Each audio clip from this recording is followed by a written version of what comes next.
Trainee IPS Uday Krishna Reddy కేసులో కొత్తగా 2 సెక్షన్లను పోలీసులు జోడించారు. ఉదయ్పై హత్యాయత్నం, రేప్ సెక్షన్లు పెట్టారు. బాధితురాలి స్టేట్మెంట్తో కొత్త సెక్షన్లు నమోదు చేశారు. ఉదయ్కి ఉప్పరపల్లి కోర్టు ఆగస్టు 11 వరకు రిమాండ్ విధించింది. ప్రస్తుతం చెంచల్గూడ జైలులో ఉదయ్ కృష్ణారెడ్డి ఉన్నాడు.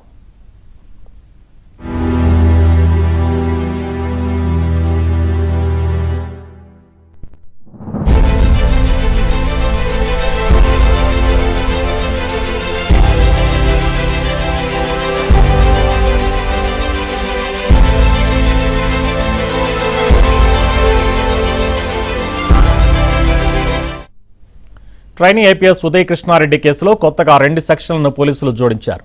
ఉదయ్పై హత్యాయత్నం, రేప్ సెక్షన్లు పెట్టారు. బాధితురాలి స్టేట్మెంట్తో కొత్త సెక్షన్లు నమోదు చేశారు. ఉదయ్కి ఉప్పరపల్లి కోర్టు ఆగస్టు 11 వరకు రిమాండ్ విధించింది. ప్రస్తుతం చెంచల్గూడ జైలులో ఉదయ్ కృష్ణారెడ్డి ఉన్నాడు.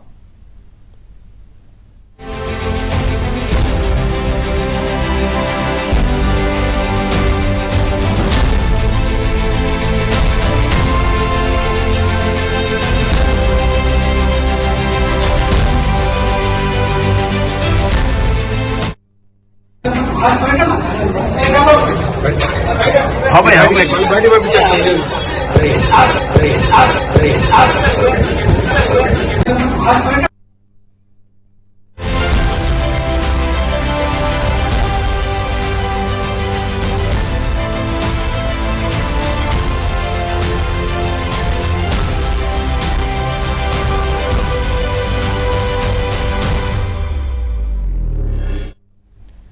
ట్రైనీ ఐపీఎస్ ఉదయ్ కృష్ణారెడ్డి కేసులో కొత్తగా 2 సెక్షన్లను పోలీసులు జోడించారు.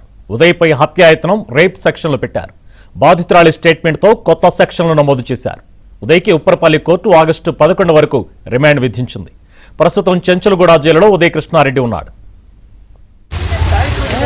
ఇల్లుండా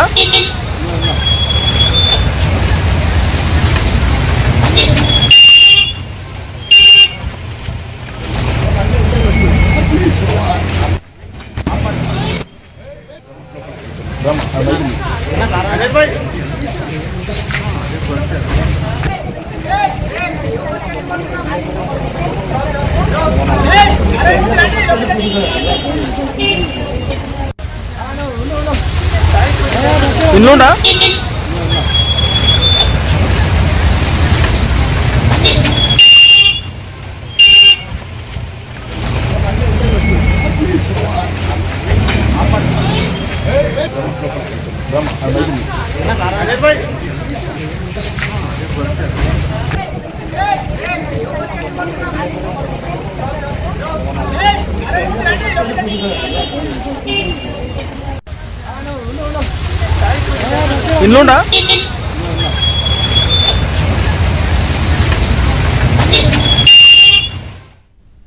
ట్రైనీ ఐపీఎస్ సేవకి పోలీసులు ఆగస్టు 11 వరకు కోర్టు రిమాండ్ విధించింది. ఈ అంశంపై మరిన్ని డీటెయిల్స్ మా క్రైమ్ కరెస్పాండెంట్ శశి అందిస్తారు. శశి,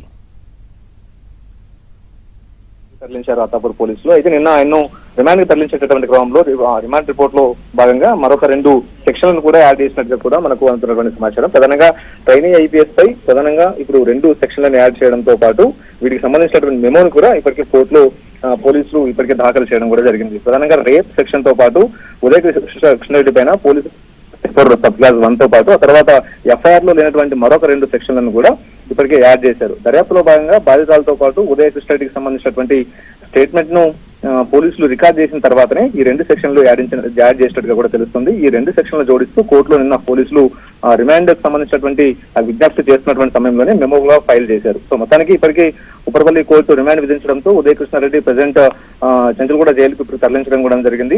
అయితే ఎప్పుడైతే బాధితురాలు కేసు పెట్టిందో ఆమెకు సంబంధించినటువంటి స్టేట్మెంట్ రికార్డ్ చేయడంతో పాటు తర్వాత ఉమెన్ సేఫ్టీ వింగ్ కు ఈ కేసు బదిలైన తర్వాత వారు కూడాను బాధితురాలకు సంబంధించినటువంటి స్టేట్మెంట్ రికార్డ్ చేశారు. దీంతో ఆమె ఇచ్చినటువంటి స్టేట్మెంట్ ఆధారంగానే ఈ మొత్తం ఈ 2 కొత్త సెక్షన్లను యాడ్ చేసినట్టుగా కూడా తెలుస్తోంది. సో మొత్తానికి నిన్న ఉదయం అత్తాపూర్ పోలీసులు ఆయన అదుపులోకి తీసుకున్న తర్వాత ఆయనకు సంబంధించినటువంటి గతంలో ఆయన ఎక్కడైతే గదిలో ఉన్నాడో ఆ నగర్ అక్కడ కూడా సోదాలు నిర్వహించారు. అయితే అక్కడికి బాధితురాలను తీసుకొచ్చినట్టుగా స్టేట్మెంట్ బాధితురాలు ఇచ్చినటువంటి సందర్భంలో సో స్క్రీన్ రీకన్స్ట్రక్షన్ కూడా చేశారు. అశోక్ నగర్ లోనే ఆయన గదికి తీసుకెళ్లిన సందర్భంలో సుమారుగా 20 నిమిషాల పాటు ఉదయ్ కృష్ణారెడ్డిని అక్కడికే తీసుకెళ్లి ఆ తర్వాత స్క్రీన్ రీకన్స్ట్రక్షన్ చేశారు.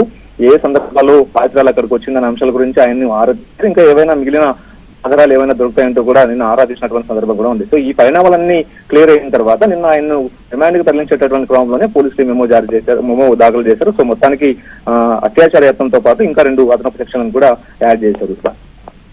Right, thank you Shashi.